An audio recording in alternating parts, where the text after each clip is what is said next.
ताटामध्ये आपण मैदा, मीठ, ओवा टाकून एकत्र करून घेतलेलं आहे मिश्रण.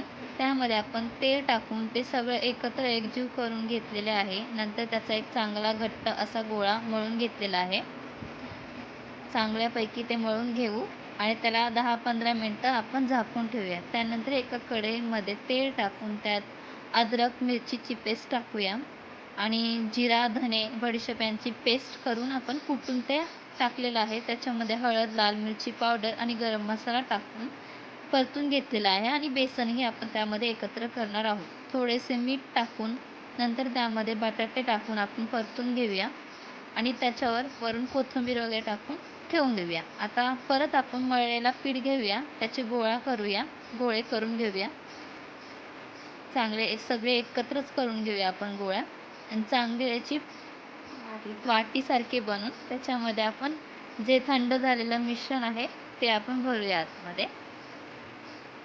चांगल्यापैकी दाबून त्याची वाटी करून घेऊया, कचोरीची वाटी करून घेऊया आणि असं दाबून दाबून आपण त्याला गोल करून घेऊया आणि थोडंसं चपटेसे करून घेऊया आपण आणि सगळे आपण एकत्रच करून ठेवूया आणि नंतरला तेल गरम करून कडकडीत तेलामध्ये आपण ते तळून घेऊयात. नंतर त्या गॅसला आपण मंद आचेवर ठेवून सगळे 2-3 एकत्र टाकून कचोऱ्या तळून घेऊयात आणि नंतरला एका बाउलमध्ये आधी नीट तळून घेऊया ब्राऊन गोल्डन होऊसपर्यंत. आता आपले गोल्डन झालेले आहेत, आपण ते साईडला काढून घेऊया